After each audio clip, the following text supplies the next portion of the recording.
The final judge for the nation of Israel was a man named Samuel.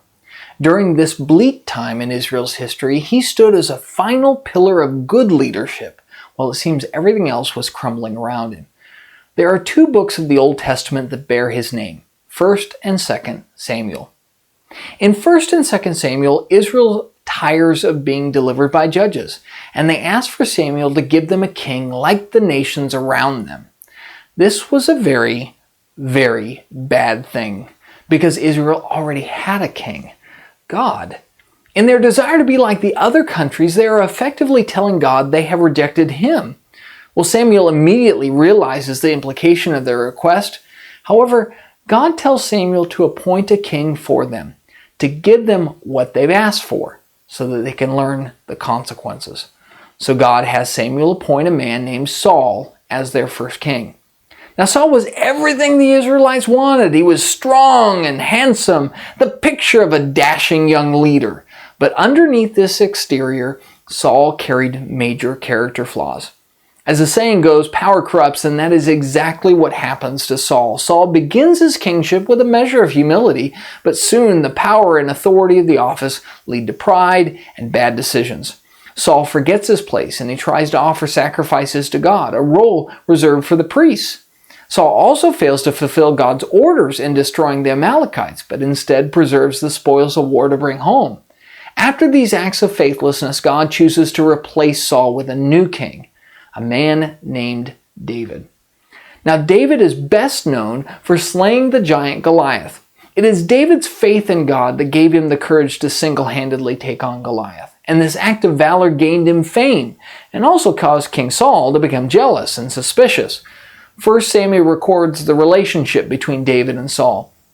David never attempted to take the kingship from Saul, but Saul's continual hatred, his fear of conspiracy, his faithlessness inevitably leads to Saul's demise and David's ascension to the throne.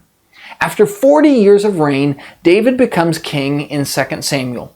1 Samuel is a book about the reign of Saul, and 2 Samuel becomes about the reign of David. David's reign becomes one of the greatest eras of Israel's history. David conquers new territory, removes idolatry, brings back justice, and establishes proper worship and service to God. David was by no means a perfect man. His most notable sin being his adultery with a woman named Bathsheba in 2 Samuel 11. God describes him, however, as a man of flawed faithfulness, a man after my own heart. Now, David was both a king and a poet, and during David's life, he wrote many of the poems contained in the book of Psalms. Most of David's psalms begin with a note telling you when during his life he wrote them.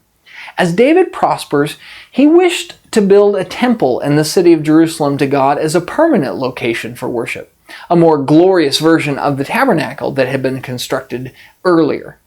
Now, God tells David that he is not allowed to build that temple, that his son Solomon would do it, but that David could make some preparations.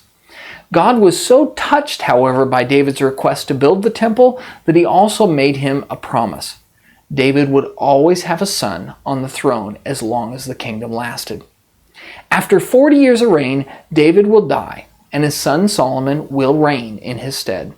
Solomon's name means peace, and that is exactly what his kingdom was, a kingdom of peace on every border. Solomon asked God for wisdom, and God blessed him with more wisdom than any other man on the earth. Solomon made peace treaties. He grew the economy and built the glorious temple in Jerusalem that his father David had wished to build.